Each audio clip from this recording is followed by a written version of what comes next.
રાજ્યમાં લોકશાહીનો ઉત્સવ ગુજરાતની તમામ મહાનગરપાલિકામાં અત્યાર સુધીનું સરેરાશ 40% મતદાનનો અંદાજ.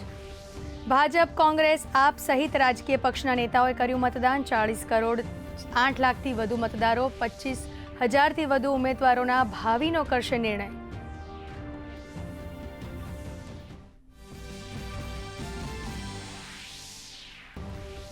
કેન્દ્રીય ગૃહમંત્રી અમિત શાહ, કેન્દ્રીય મંત્રી આર પટેલ, મુખ્યમંત્રી ભૂપેન્દ્ર પટેલ, નાયબ મુખ્યમંત્રી હર્ષ સંઘવીએ પણ કર્યું મતદાન.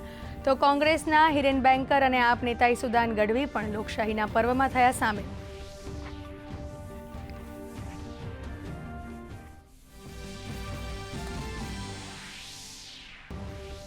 ગીરના બાણેજ આશ્રમના મહંત માત્ર એક મત માટે વિશેષ બૂથનું આયોજન. દિવ્યાંગજનો, વરિષ્ઠ નાગરિકો તેમજ સાધુ સંતોએ કર્યું મતદાન.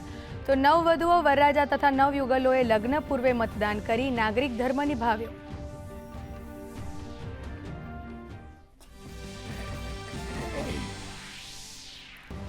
રાજ્યમાં કાળઝાળ ગરમીનો પ્રકોપ. ગરમીનો પારો 43 ડિગ્રીને પાર થતા અમરેલી, અમદાવાદ, ગાંધીનગર અને રાજકોટ બન્યા અગનભઠ્ઠી.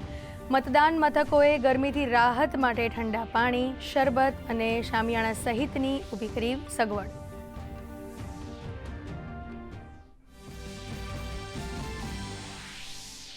પશ્ચિમ બંગાળમાં ચૂંટણી અંતિમ તબક્કામાં. બનગાંવની ચૂંટણી રેલીમાં પ્રધાનમંત્રી નરેન્દ્ર મોદીએ ટીએમસી પર કર્યા પ્રહાર. કહ્યું, પ્રથમ તબક્કાના મતદાનમાં તૂટ્યો ટીએમસીનો અહંકાર. બીજા તબક્કામાં બીજેપીની જીત નિશ્ચિત. પીએમ મોદી કોલકાતામાં પણ કરશે રોડ શો. પ્રધાનમંત્રી નરેન્દ્ર મોદીએ મન કી બાતની 133મી કડીનું કર્યું સંબોધન. કચ્છમાં પર્યાવરણ સંરક્ષણનું પ્રતીક બનેલા ફ્લેમિંગોને લાખાજીના જાનૈયા તરીકે કર્યા યાદ. તો પવન ઉર્જા ક્ષેત્રે પાટણ, બનાસકાંઠાની વર્ણવી સિદ્ધિ. ઉપરાંત ખાણીપીણી અને ડેરી સેક્ટરમાં સુરતના ટોપલી પનીર તરીકે જાણીતા ચીઝનો પણ કર્યો ઉલ્લેખ. મન કી બાતમાં પીએમ મોદીએ દેશના સિવિલ ન્યુક્લિયર પ્રોગ્રામની સિદ્ધિ, મેથેમેટિક્સ ઓલિમ્પિયાડમાં વિદ્યાર્થીઓની સફળતા, વિટિંગ ધ રિટ્રીટનું સંગીત વેવ્સ ઓટીટી પર ઉપલબ્ધ હોવા સહિત ગુરુદેવ રવિન્દ્રનાથ ટેગોર તેમજ જનગણનાને લગતી રસપ્રદ વિગતોની આપી માહિતી.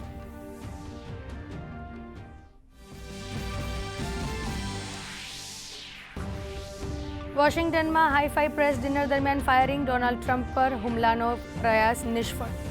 અફરાતફરી દરમિયાન ટ્રમ્પ ઉપરાંત ઉપરાષ્ટ્રપતિ વેનેન્સને સુરક્ષિત સ્થળે ખસેડાયા. ટ્રમ્પે કહ્યું, સિક્રેટ સર્વિસ શૂટરને ઝડપ્યો. પ્રધાનમંત્રી નરેન્દ્ર મોદીએ આ ઘટનાની કરી નિંદા.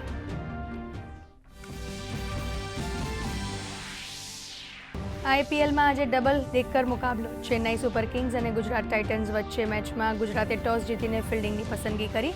બીજી મેચ કોલકાતા નાઇટ રાઇડર્સ અને લખનૌ સુપર જાયન્ટ્સ વચ્ચે સાંજે 7:30 કલાકે જામશે.